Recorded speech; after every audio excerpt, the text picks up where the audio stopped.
Hey everybody, welcome to the Magic Weekly News Update for August 20th, 2017 on the Leek. I'm John as always, and it was a pretty relaxing week as far as news went. There wasn't a whole lot happening. In fact, we've only really got two pieces of relatively fluffy news to go over this week, so let's jump in.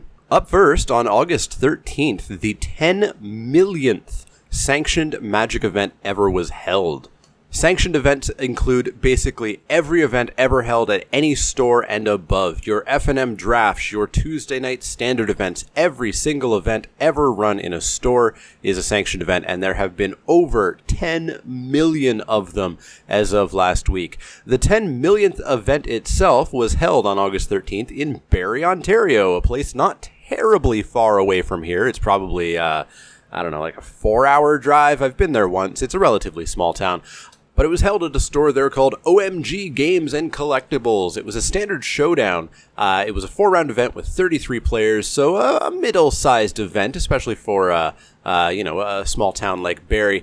And it was actually a fundraiser for the Children's Aid Society for Simcoe County, and they raised over $1,000. So really kind of cool that it wasn't just, an 8-person draft or something like that. It was actually a charity event, probably one of a relatively good size for Barrie. And it was just a cool little piece of Magic history that we hit 10 million sanctioned events. So if you haven't been to a sanctioned event, you should go. They're fun. They are not scary if you're intimidated by them. People are typically very friendly, so definitely check out those Magic sanctioned events.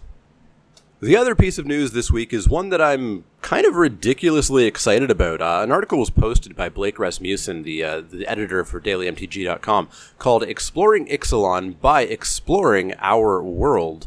And basically, there's going to be a cross-promotion of Magic the Gathering and geocaching coming up this fall. Geocaching, for anybody who is not familiar with it, is a sort of worldwide game that people play where you hide little containers. They can be as small as like a single bolt. They can be as big as 10-gallon drums. I'm pretty sure the largest one I found was like a 40-gallon drum or something like that. They hide them somewhere. They post the coordinates on geocaching.com along with maybe a clue or perhaps there's a puzzle you have to solve before you can get the real coordinates. You go out with your GPS receiver or nowadays your phone. You find it. Inside will be a log sheet. You can sign it to say that you find it. You log online that you found it. If it's big enough, there might even be like little toys or little trinkets, and you take one and you leave one if you want to. Please make sure that you do respect that. If you do go out geocaching, don't just take stuff without leaving something, or else the game just dies. Anyways, geocaching has been around for a long time. I found my first geocache in 2004, I think, and there's actually a geocache here in London, Ontario that was hidden in the year 2000. So it's been a game going for a very, very, very long time.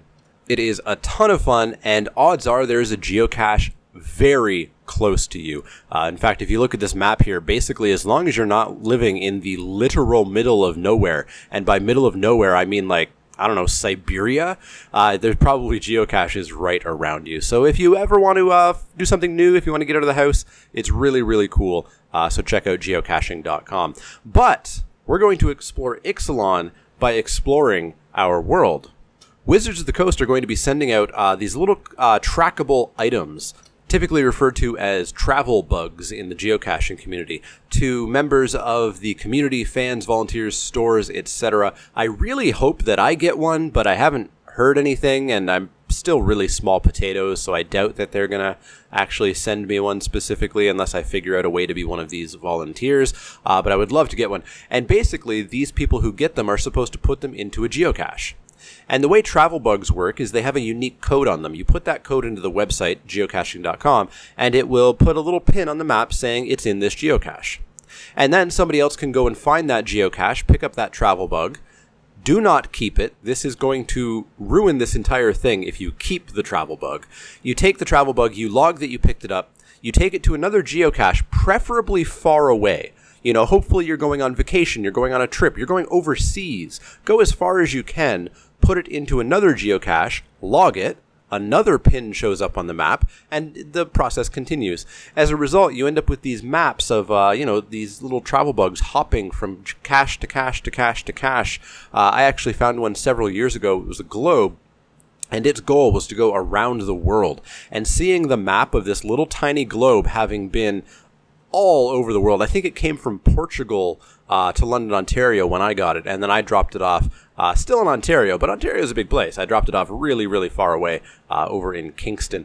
But yeah, it's just a cool little game, a cool little real-world tie-in with Magic the Gathering. I'm hoping that it goes well. I'm hoping that people don't just screw this up by getting these things and keeping them and going, haha, I have it, it's mine now. That is something that we kind of have to deal with in geocaching. There are people who definitely ruin the game a little bit, and I'd be lying if I said I trusted Magic players in general to keep it going. But hopefully enough people who actually, want to get out of the house and get involved in this will treat it with respect. But the plan is, once the trackable pieces have covered a certain distance of time, we'll get new Ixalan preview cards. And they say that later in the year, each tribe of Ixalan, which are dinosaurs, pirates, vampires, and merfolk, will have their own set of trackable pieces. And those will play out in the Rivals of Ixalan expansion set. And that it could even actually influence how the story of Ixalan plays out. Maybe in the way that we had Mirrodin versus Phyrexia at the pre-release way back when, where you could choose your side, and that kind of helped decide what the story was going to be. Was Mirrodin going to win, or was Phyrexia going to win? Anyways, I am ludicrously excited by this. I hope it works out. I really want to get my hands on one of those trackables and get it out into the wild. So anybody at WotC, if you're listening, send me one. Come on. But yeah, that's about it for the big news this week. The only other little piece of news is a personal one for me, and that is that I am moving this weekend. The audio probably sounds a little bit weird. That's because my apartment is rapidly emptying, and so the echo is rapidly increasing as I get shelves and stuff out of here. But I'll be moving this weekend. It hopefully won't influence too much. I'm going to pre-record Spiky Saturday, so it'll be up, and hopefully my internet and my brand new YouTube studio area will be all set up and ready to go for the following week. But bear with me while we have a slight week or so of echoey audio. But it should all be fixed then. I might even put up some little bits of soundproofing or something in the area that I'll be in. But that's going to wrap it up for this week. As always, if you have any questions, comments, or suggestions, if you want to comment on these two stories, there wasn't too much to really talk about this week, let me know in the comments down below. As always, you can find me on Twitter at @TheManaLeek. That's L-E-E-K, like the vegetable, not the card. You can also find me at Facebook.com/TheManaLeek, Twitch.tv/TheManaLeek, and Patreon.com/TheManaLeek. If you like the content, click that thumbs up button. If you want to see more and you haven't already, click subscribe. And if you do have those questions, comments, or suggestions, let me know. Otherwise, I will see you all next time.